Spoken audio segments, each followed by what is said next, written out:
We've been in business for 108 years, coming up on 109 years. He said, inside every old person is a young person crying out, how did this happen?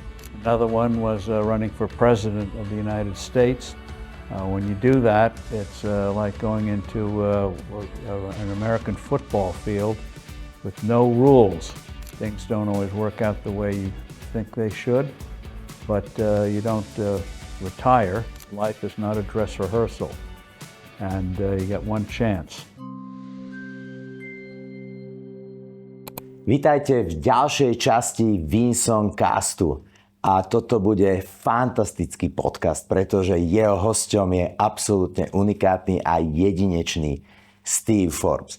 Neviete, kto to je? Tak si pozrite do krútku. Niektorí sledujú ekonomiku, iní ju tvoria a pomáhajú formovať. Steve Forbes je jeden z najvplyvnejších hlasov svetovej ekonomiky, podnikateľ, autor a dlhoročný šéfredaktor a líder magazínu Forbes, jedného z najrešpektovanejších ekonomických a podnikateľských médií na svete. Práve pod jeho vedením sa Forbes stal globálnou autoritou v oblasti biznisu, investícií a ekonomických prognóz, ktoré sledujú lídri, investori aj vlády po celom svete. Steve Forbes je uznávaný ekonomický prognostik, štvornásobný držiteľ ocenenia Crystal Owl, ktoré udeľoval Wall Street Journal za najpresnejšie ekonomické predikcie. Dvakrát kandidoval na post prezidenta Spojených štátov a dlhodobo presadzuje reformy, ktoré podporujú podnikanie, slobodu trhu a zodpovedné hospodárenie. Verí, že zdravá ekonomika stojí na jasných pravidlách, odvahe inovovať a lídroch, ktorí myslia v dlhodobých súvislostiach. Jeho pohľad na svet spája biznis, politiku a realitu globálneho trhu do jedného celku. Dámy a páni, je nám obrovskou cťou privítať medzi nami ikonu svetového formátu Steva Forbesa. Čo poviete? Ste zvedaví na odpovede? Tak poďme na to. Mr. Forbes, hello. How are you? Thank you very much that you come in my WinsonCast and my event. You speak at some of the most prestigious events around the world. What made you decide to accept my invitation and come to my event here in Slovakia? Well, had not been to Slovakia for several years, and so it was a good opportunity to come back. You put together large audiences, obviously keep them very motivated, very excited. I could see that in my time there. And so I thought I should see what is happening. And so the invitation was accepted, and here I am, and it was good timing because in my home in the United States, we're having a big snowstorm. So you had your snowstorm here several weeks ago, so I escaped that snowstorm at home. So thank you for that. Thank you. At this stage of your life, what inspires you and motivates you to stay active and continue working? Because I find fulfillment in writing, I find in communications, and also like to, being of Scottish descent, like to make sure there's an income to pay bills. So in terms of Forbes Media, we've been in business for 108 years, it's coming up on 109 years.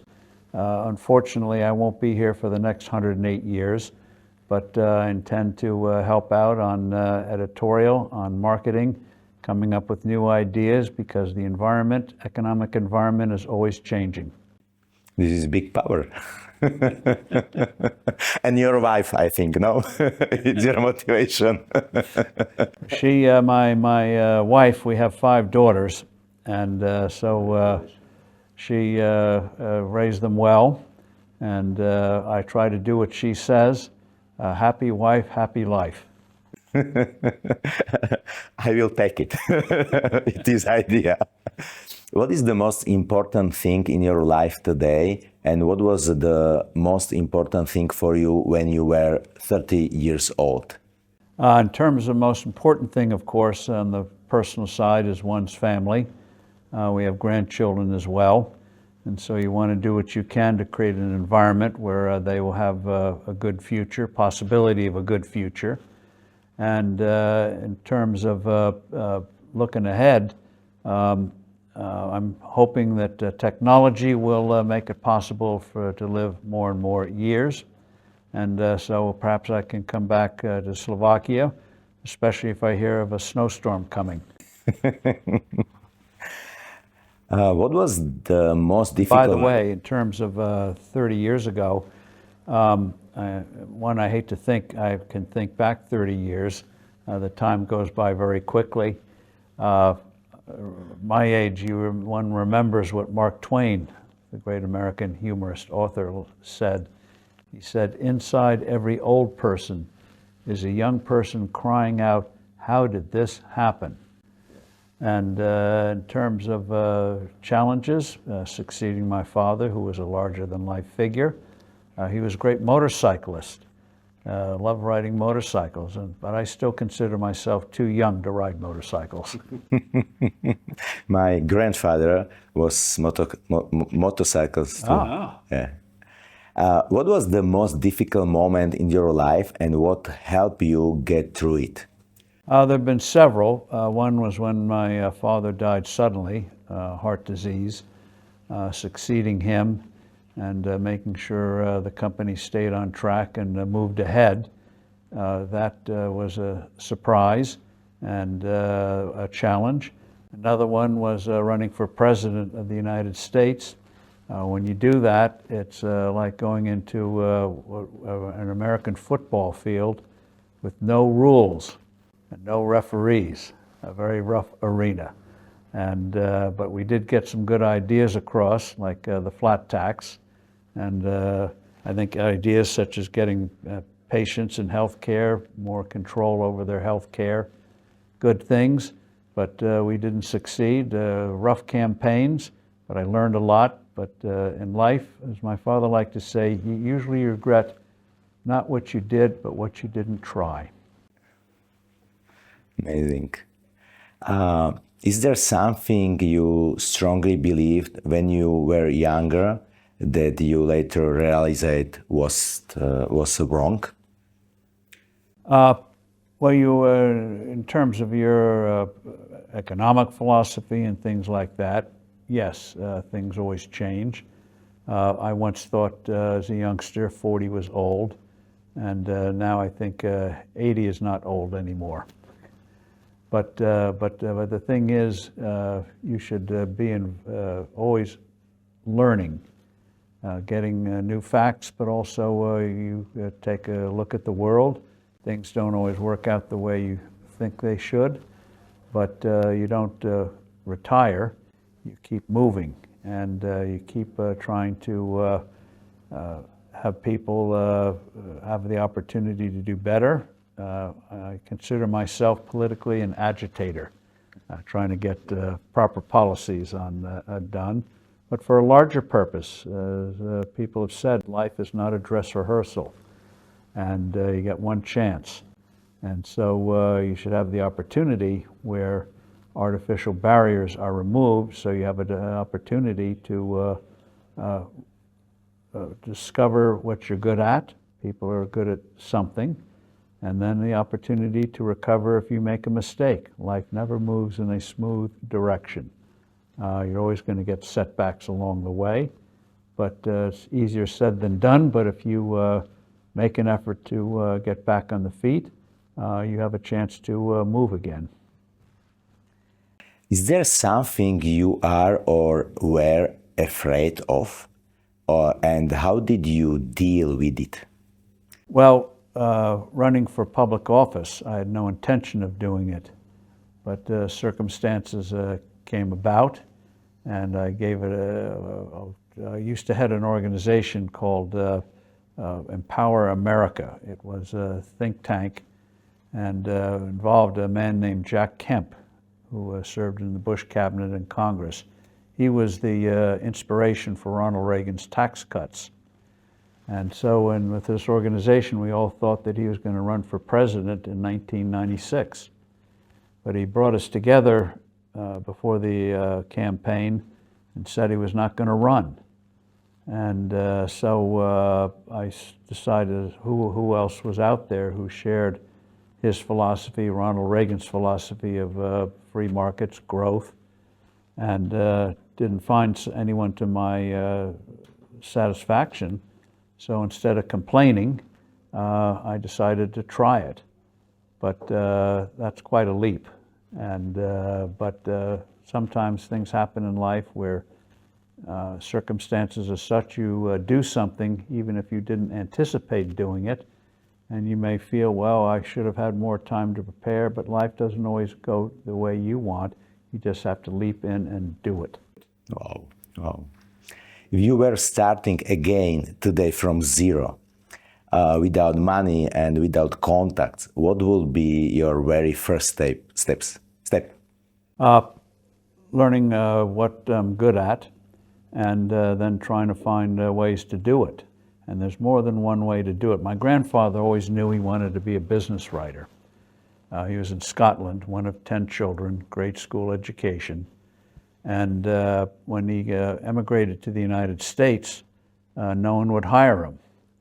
And so he, instead of going back on the boat to Scotland or somewhere else, he decided to try something. He went to an editor. Back in those days, there were lots of newspapers, lots of magazines. And he decided, he went to an editor and said, I'll work for you for free for several weeks, and if I show you my worth, I trust you will hire me. Now, my grandfather had no idea whether the man would just take his free labor and then toss him out. But my grandfather knew if he just kept knocking on the door saying, will you give me a job, he was going to go nowhere. So you try different things. So he got the job, but he was so full of energy and ambition, he went to another editor using a different name and got a job there. And probably one of his happiest moments was when the two editors got into an argument as to who had the best business writer. It was my grandfather. What three skills do you consider absolutely essential for building wealth? Key thing one is discipline, study. You're never going to get everything in place. You're never going to learn everything, but you have to plan. And you have to also know that plans get upended by reality. But you have to have that discipline. You also have to understand you have to have, you're not going to lead a normal life.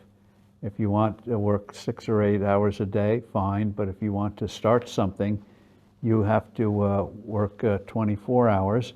You won't, for a while, lead a balanced life. Try to get a business working. We live in an era, as some people say, where you can eat well or sleep well, but not both.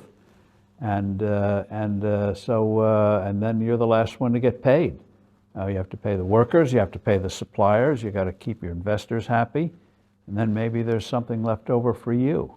So you don't know whether it's going to work, but you take that risk. And your success is other people's success because you succeed by providing something that other people need. You're not forced to buy it. No one was forced to come to your event, but they came voluntarily. That's free markets at work. Wow, wow. What message would you like to share with people in Slovakia and the Czech Republic? The message is, even though we're in a turbulent time, good shores beckon in these storm-ridden seas. And these two countries had a glorious period, in my estimation, in the 1920s and 1930s. We know what happened in 1938. We know what happened in 1948, 1968. But here we are today. And so let's realize that promise.